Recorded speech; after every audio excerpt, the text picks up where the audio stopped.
Olá, amigos e amigas.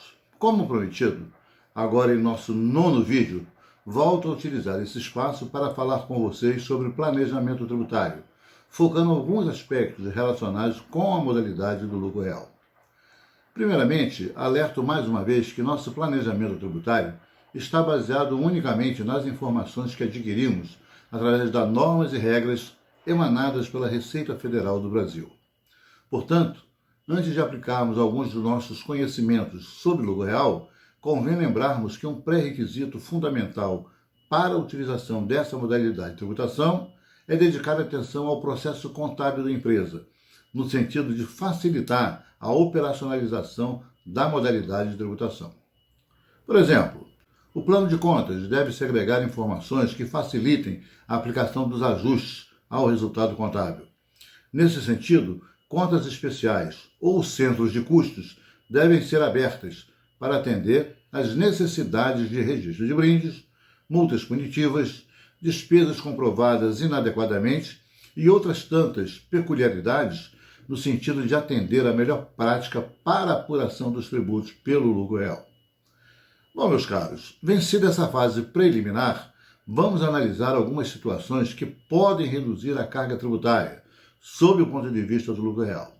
A primeira delas é a seguinte: uma boa informação contábil requer que a empresa, baseada em seu histórico de mercado, reconheça uma estimativa que demonstre a possibilidade de perdas em suas contas a receber. Nesse sentido, será identificado um valor que, como já vimos, deverá ser totalmente adicionado ao LALUR, tendo em vista que as provisões, de um modo geral, não são despesas dedutíveis.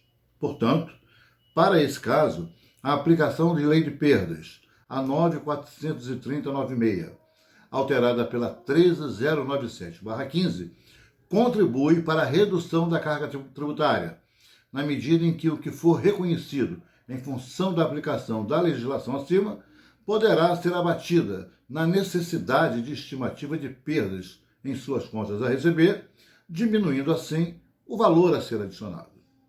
Um outro aspecto está relacionado com a PLR, participação nos lucros ou resultados da empresa. Sobre esse item, a legislação fiscal contempla que a PLR poderá ser considerada despesa operacional, já no exercício de sua constituição. Na verdade, só é necessário que essa participação atenda aos requisitos da Lei 10.101/2000, que, entre outros, evidencia que essa PLR deverá ser paga para todos os empregados indiscriminadamente. Por outro lado, a legislação tributária permite que os lucros em contratos firmados com entidades públicas ao final do exercício, que ainda não tenham sido recebidos, possam ser diferidos até a data do seu efetivo recebimento. Essa permissão também é estendida para o recolhimento do PIS e COFINS.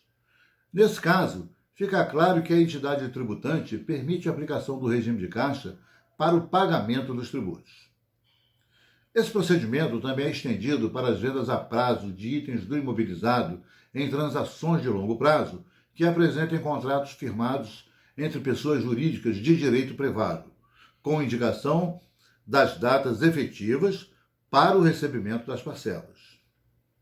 Nesse caso, diferentemente das transações com entidades governamentais, cuja tributação só ocorrerá quando for efetivada a liquidação do débito, na data do vencimento estipulado em contrato, a tributação do ganho diferido deverá ser efetivada ocorrendo ou não o pagamento da parcela. Uma outra decisão importante para a apuração dos tributos está relacionada com a opção pelo regime de caixa ou competência para o reconhecimento da variação cambial, relacionada com as contas a pagar e a receber, vinculadas à moeda estrangeira.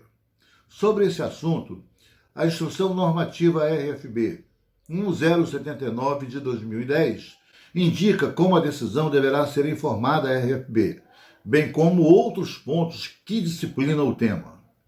Em linhas gerais, a decisão em relação ao regime a ser adotado para as variações cambiais está relacionada basicamente com o fato de se avaliar se essa variação é uma perda ou um ganho.